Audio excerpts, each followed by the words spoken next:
할렐루야. 주일 오후 예배 참여하신 여러분 환영하고 축복합니다. 사도신경하심으로 하나님 앞에 예배드리도록 하겠습니다. 나는 전능하신 아버지 하나님 천지의 창조주를 믿습니다.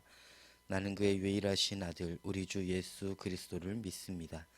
그는 성령으로 잉태되어 동정녀 마리아에게서 나시고 본디오 빌라도에게 고난을 받아 십자가에 못 박혀 죽으시고 장사된 지 사흘 만에 죽은 자 가운데서 다시 살아나셨으며 하늘에 오르시어 전능하신 아버지 하나님 우편에 앉아 계시다가 거기로부터 살아있는 자와 죽은 자를 심판하러 오십니다.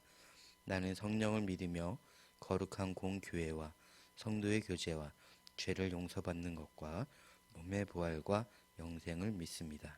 아멘. 할렐루야.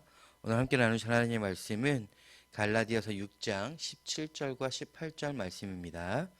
갈라디아서 6장 17절부터 18절까지 말씀 함께 읽도록 하겠습니다.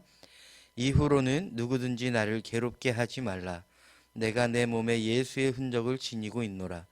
형제들아, 우리 주 예수 그리스도의 은혜가 너희 심령에 있을지어다. 아멘. 오늘 본문이 이제 갈라디아서의 마지막 본문입니다. 저희가 벌써 갈라디아서를 시작한 지 근 5개월 정도가 되어져 갑니다. 저는 개인적으로 이 갈라디아서 전체를 나누면서 큰 은혜를 누렸던 말씀이었고, 또 그 전에 갈라디아서 말씀을 통해서도 제가 하나님 앞에 돌아서고 어려울 때마다 또 방황할 때마다 저를 굳건하게 붙잡아주고 세워주었던 말씀들이 갈라디아서 말씀이었습니다. 그래서 이 말씀들을 사랑하는 성도님들과 함께 나누고자 하는 마음으로 시작을 했었고, 어느새 5개월이라는 시간이 지나서 마지막 6장 마지막 절을 함께 나누게 되었습니다. 갈라디아서 말씀 전체를 구조를 분석하고 연구하면서 이전보다 더 깊은 은혜와 하나님의 사랑을 경험할 수 있었고, 함께 예배했던 우리 성도분들도 같이 누리길 원하는 마음으로 기도하며 준비했었습니다. 그러나 삶이 온전히 받쳐주지 않는 메시지는 많은 힘이 없음을 기도의 자리에서 느끼게 되었고, 그래서 그 부분에 대해서 하나님 앞에서 조금 더 단련되어지고 성숙한 말씀을 전하는 자로 설 수 있기를 다시 한번 기도하며 힘을 얻도록 간구했었던 시간이었습니다. 이 한 주를 그렇게 하나님의 은혜를 기대하면서 삶을 돌아보며 하나님의 은혜로 붙잡혀지길 기대하는 마음으로 오늘 마지막 말씀을 같이 준비하고 또 나누고자 합니다. 먼저 우리가 이 갈라디아서 말씀을 마무리하면서 이 앞전의 내용들 한번 전체적으로 다시 한번 돌아볼 수 있기를 소망합니다. 그래서 1장에서는 이제 갈라디아에 있는 여러 교회들에게 편지하면서 인사로 시작합니다. 그리스도를 살리신 하나님께서 바울을 사도로 삼으셨고, 그를 하나님께서 뜻 가운데서 사용하고 계시다라고. 그래서 사도 바울은 예수 그리스도를 실제로 만나지는 못하였을지라도 정통성을 가지고 있는 하나님께로부터 사도라고 임명을 받았다라고 선포하면서 시작하고 있습니다. 그들에게 가장 먼저 전한 것은 복음이 하나라는 것입니다. 복음은 다른 복음은 없고 오직 복음 하나뿐이다라는 것을 사도 바울은 갈라디아에 있는 여러 교회들에게 선포합니다.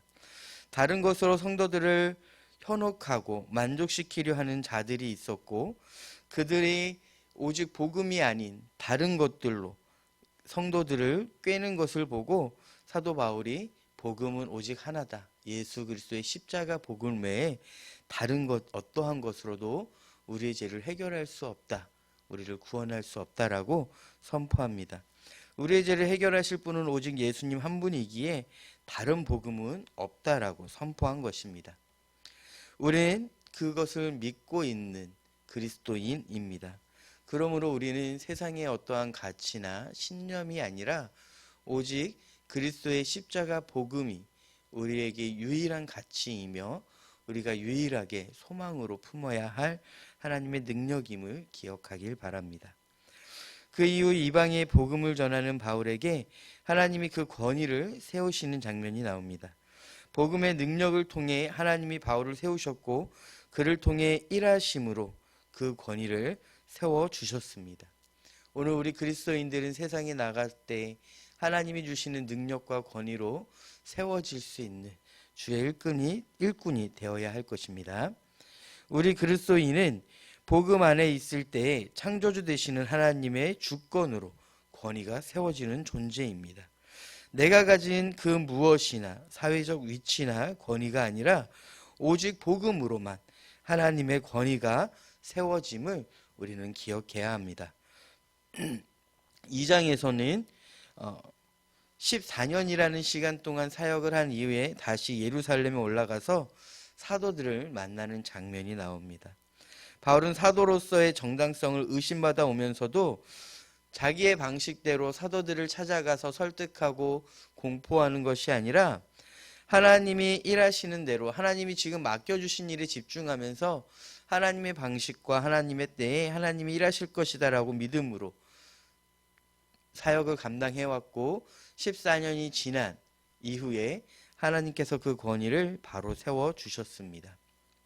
우리가 원하는 방식과 원하는 때에 이루어 달라고 때를 쓰는 것이 아니라 하나님의 마음을 더 깊이 알려고 노력하고 하나님께서 지금 내게 맡기신 일들에 집중하다 보면 우리 삶의 영역에서의 문제나 내 삶의 어려움과 아픔들이나 상처들 그 어떠한 것들도 하나님의 방식과 하나님의 때를 기다려야 합니다.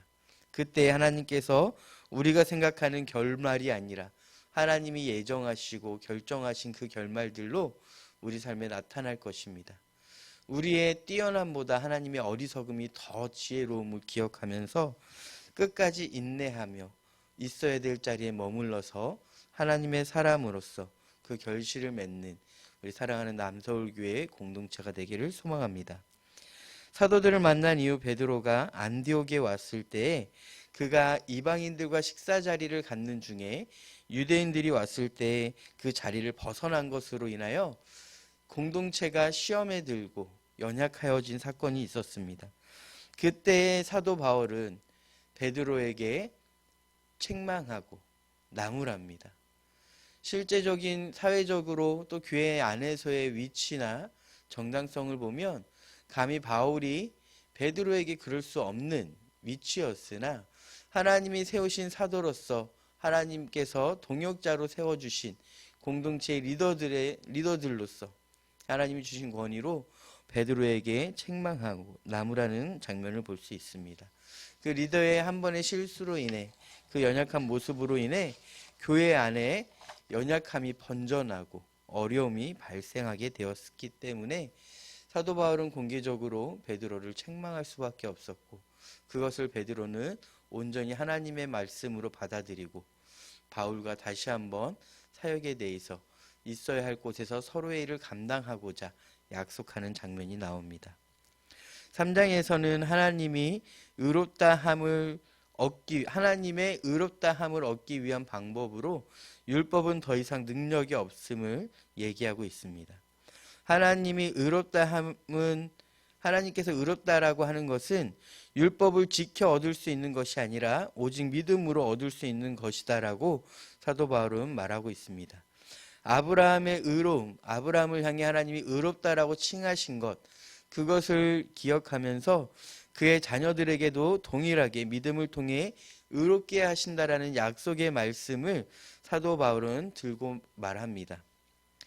바울은 율법의 한계와 그 율법의 목적에 대해서 설명을 하고 약속의 능력을 비교하면서 지금 우리가 무엇을 의지하고 따라야 하는지 공동체에게 설명하고 선포합니다.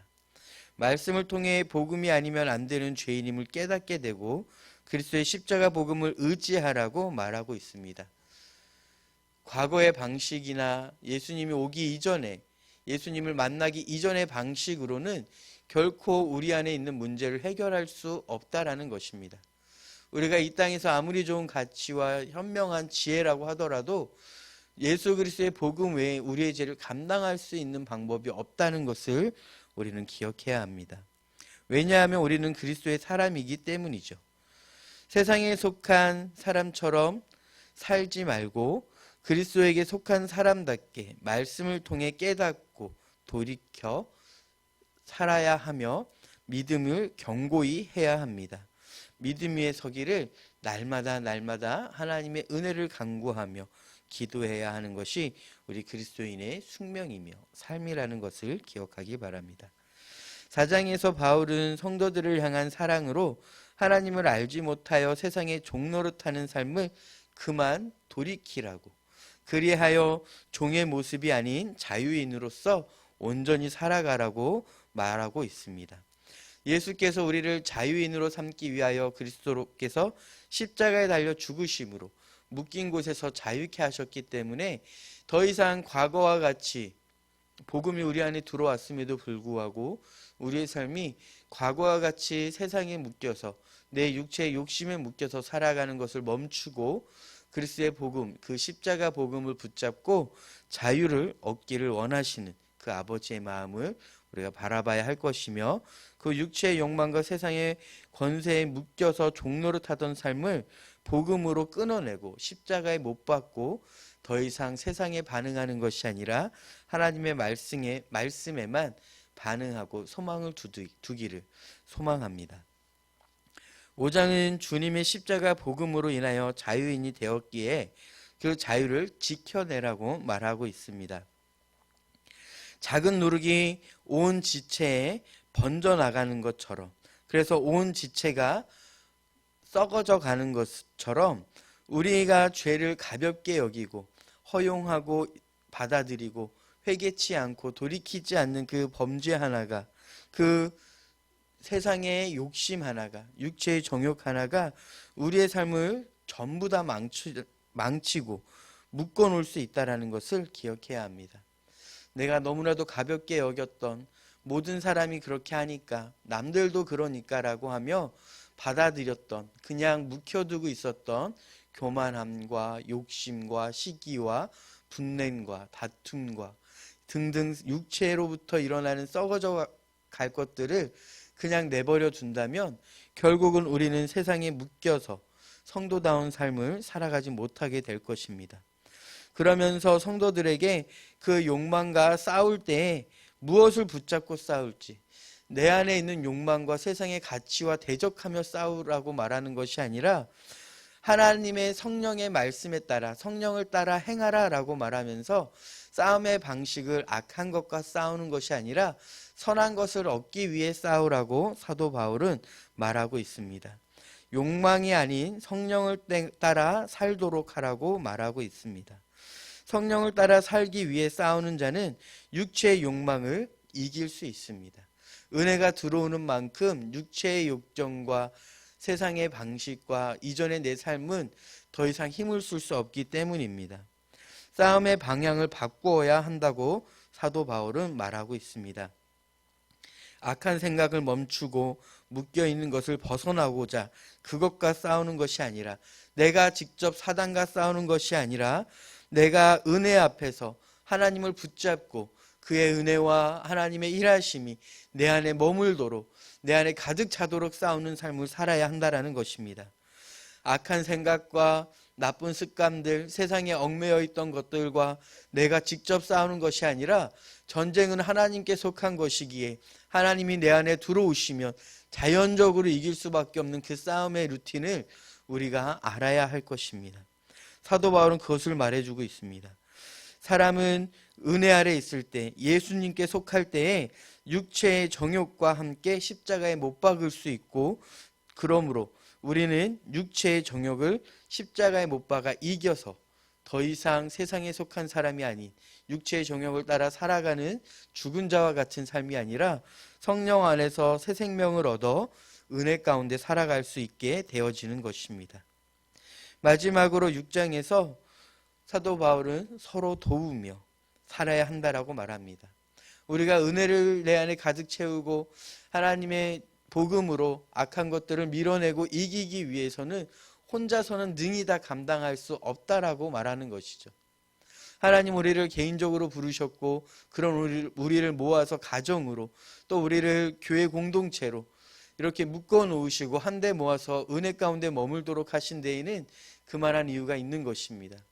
특히 요즘과 같이 팬데믹 시대에 모여서 예배할 수 없는 이 시대에 우리가 더욱더 은혜의 자리를 사모해야 하는 것, 더욱더 공동체와 함께하기를 원해야 하고 소망함으로 열심을 내야 하는 이유는 여기에 있습니다.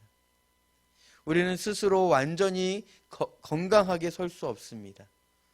서로 붙잡아주고 세워주고 부족한 부분을 채워주며 은혜를 나눌 때에 더 풍성하여지고 더 건강하게 바르게 설 수 있으며 우리가 한 은혜 안에서 한 성령 안에서 예수 그리스도를 머리로 한 공동체, 교회가 되어진다면 세상은 감당할 수 없게 될 것이고 우리를 통해 하나님은 이 땅에 하나님의 나라를 세울 것입니다.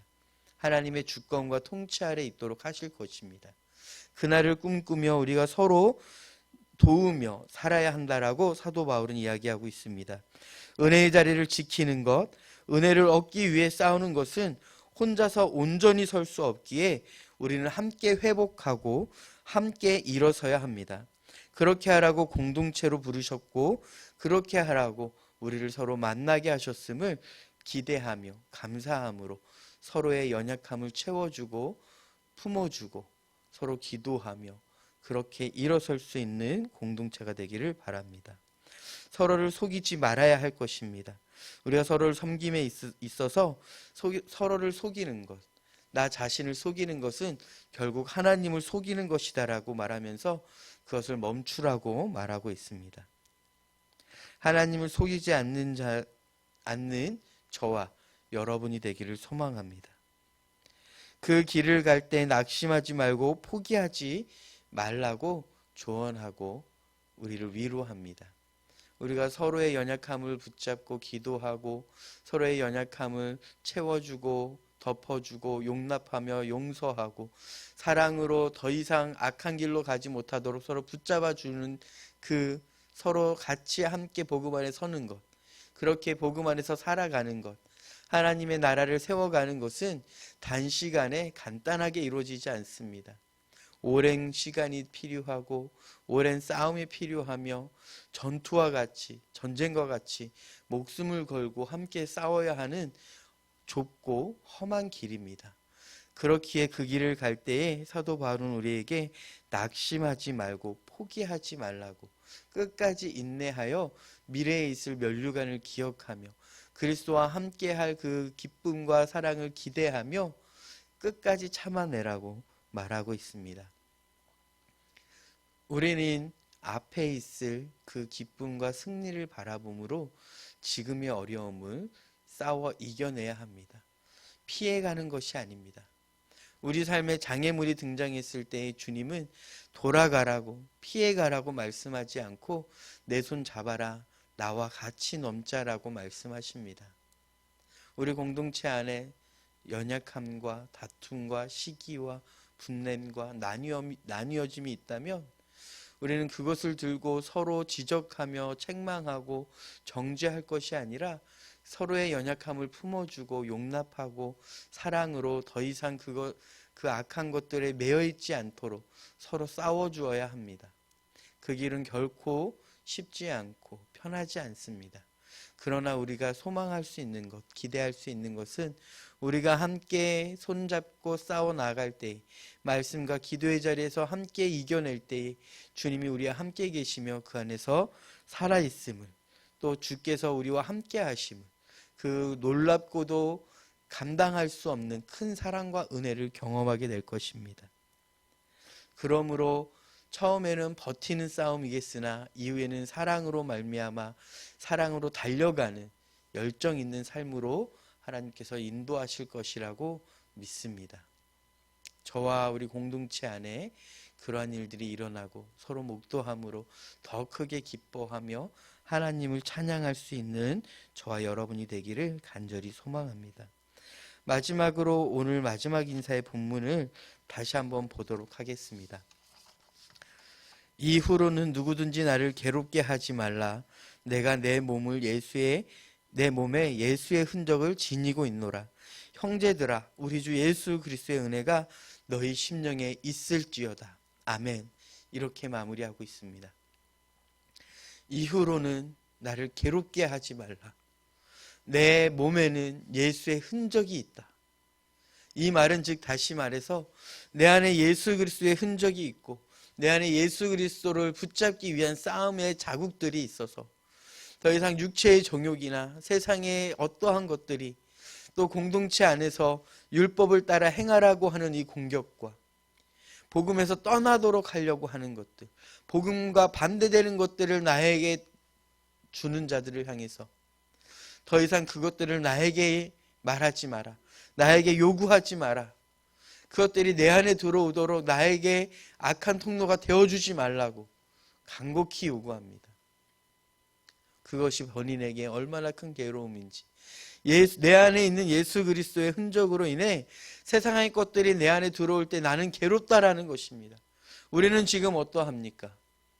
십자가 복음이 아닌 세상의 그 무엇이 내 안에 들어왔을 때, 내 육체의 정욕이 나를 붙잡으려 할 때, 과거의 습관과 악한 모습들이 다시 한번 일어나려고 할 때 우리는 괴롭습니까?